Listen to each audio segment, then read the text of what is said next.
बसंत की सच्चाई। विष्णु प्रभाकर, अभ्यास बाग। एक वाक्य में उत्तर लिखिए। बसंत क्या क्या बेचता था? उत्तर: बसंत बटन, छलनी, दिया सलाई आदि बेचता था। बसंत के भाई का नाम क्या था?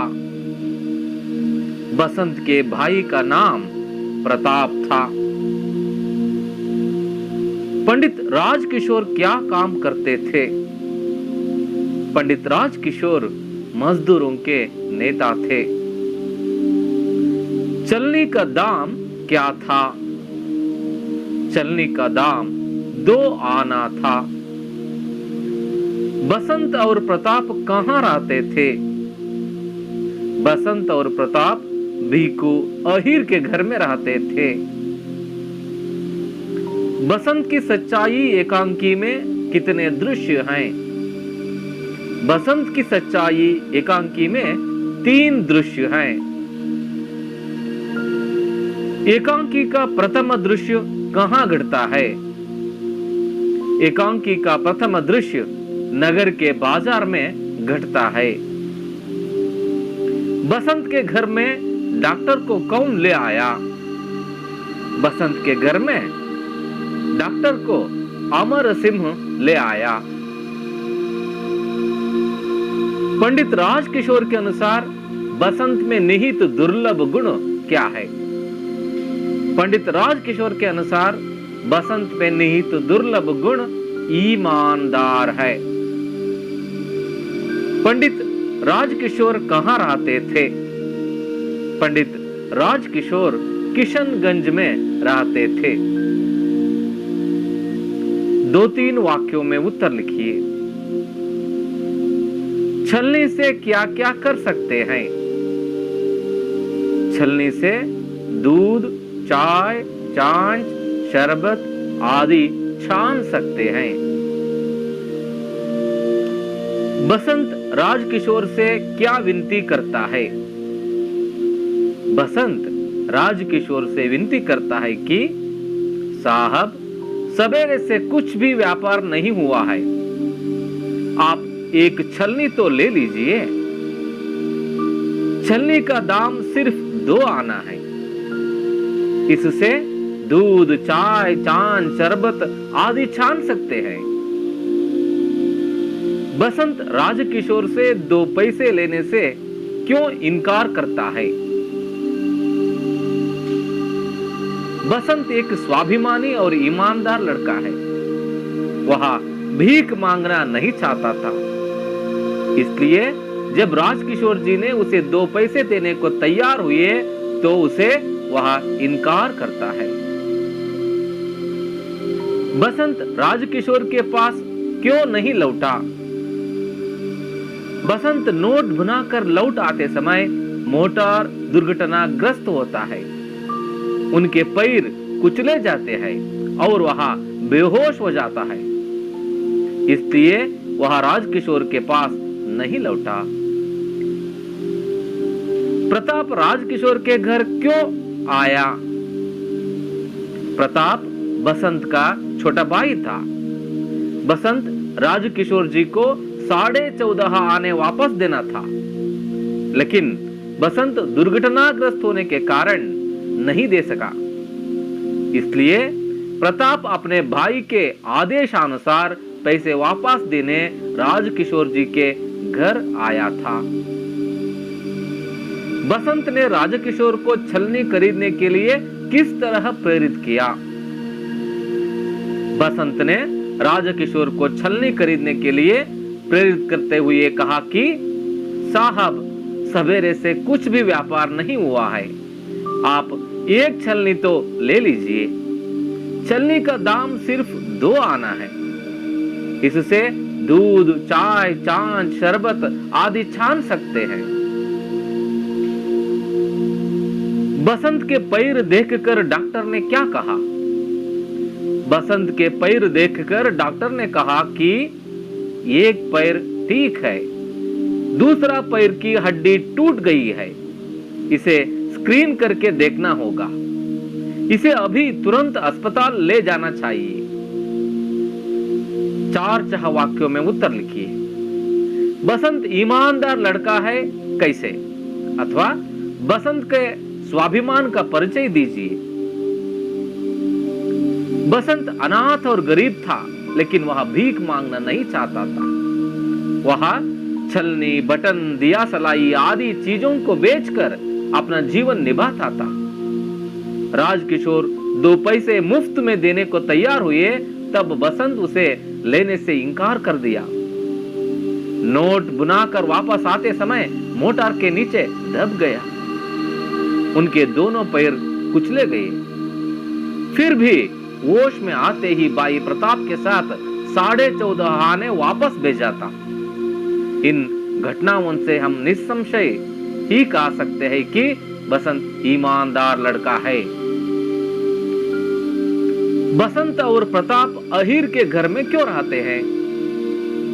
बसंत और प्रताप दोनों शरणार्थी और अनाथ बच्चे थे। उनके माता पिता को दंगे के दिनों में किसी ने मार डाला था। उन्हें पालने वाला कोई नहीं थे, इसलिए वे दोनों भिखू अहीर के घर में रहते हैं। राजकिशोर के मानवीय व्यवहार का परिचय दीजिए। राजकिशोर मजदूरों के नेता थे। बसंत की विनती पर ना चाहने पर भी एक छलनी खरीद ली थी। जब बसंत दुर्घटनाग्रस्त होने की खबर मिली, तब वह खुद बसंत को देखने के लिए अहीर टिला गए। डॉक्टर को बुलाकर उनका इलाज करवाए और बसंत की सच्चाई को प्रशंसा की। इन घटनाओं से पता चलता है कि राजकिशोर एक मानवीय अंतःकरण के व्यक्ति थे। अनुरूपता।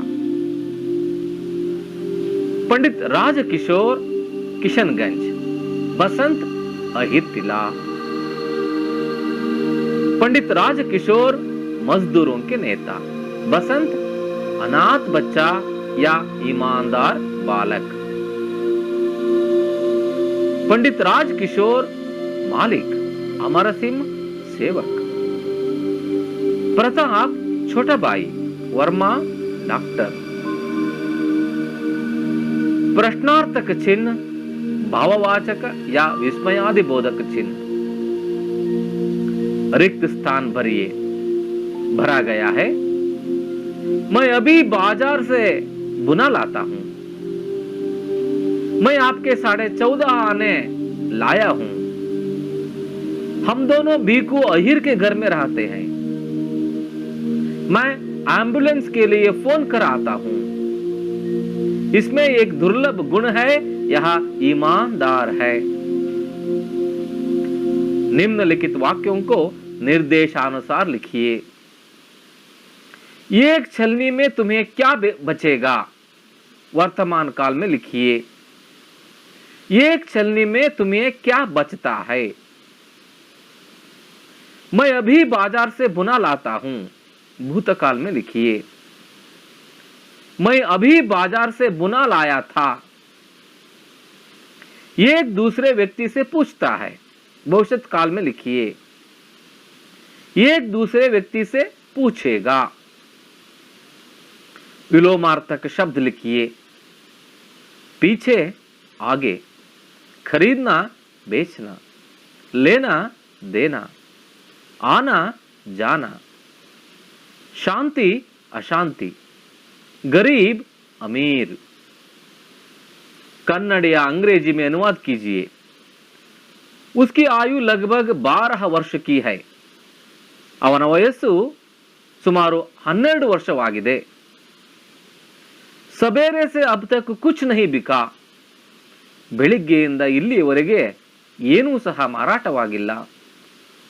मैं भीख नहीं लूंगा, ನಾನು ಭಿಕ್ಷೆ ತೆಗೆದುಕೊಳ್ಳುವುದಿಲ್ಲ। बसंत ओंट भींचकर आह ಕಿಂಚ್ತಾ है। बसंत ತುಟಿ ಕಚ್ಚಿಕೊಂಡು ನೋವನ್ನು ಸಹಿಸಿಕೊಳ್ಳುತ್ತಾನೆ। बड़ी मुश्किल से बसंत को घर ले गए। ಬಹಳ ಕಷ್ಟಪಟ್ಟು ಬಸಂತನನ್ನು ಮನೆಗೆ ಕರೆದುಕೊಂಡು ಹೋದೆವು। यह गरीब है पर उसमें एक दुर्लभ गुण है। ಇವನು ಬಡವ, ಆದರೆ ಇವನಲ್ಲಿ ಒಂದು ದುರ್ಲಭವಾದ ಗುಣವಿದೆ। भाषा ज्ञान। लिंग पहचान कर अलग अलग सूची बनाइए और उनके अन्य लिंग शब्द रूप लिखिए। लड़का, बच्ची, दुबला, पतला, थैली, साहिबा, भाई, माँ, डॉक्टर, पंडिताइन। लड़का, लड़की, बच्चा, बच्ची, दुबला, दुबली, पतला, पतली, थैला, थैली, साहिबा, साहब, भाई, बहन, माँ, बाप, डॉक्टर, डॉक्टराइन, पंडित, पंडिताइन।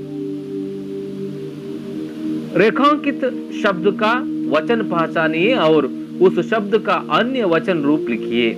लिखा गया है। उदाहरण के लिए, राजकिशोर पर इस बात का बड़ा असर होता है। बात, बातें। फिर वे जेब टटोलते हैं। जेब, जेबें। अंदर से आवाज आती है। आवाज, आवाजें। एक लड़के की टांगे मोटर के नीचे कुचली गई हैं। टांगे, टांग।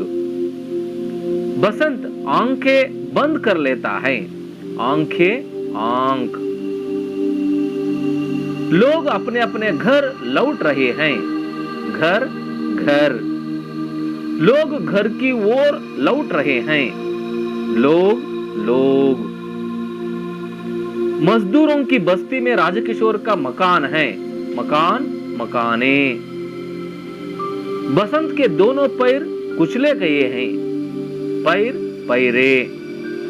मेरे पास पैसे नहीं हैं। पैसे, पैसा। उसका कपड़ा फटा है। कपड़ा, कपड़े। राजकिशोर खिड़की से झांकते हैं। खिड़की, खिड़कियां।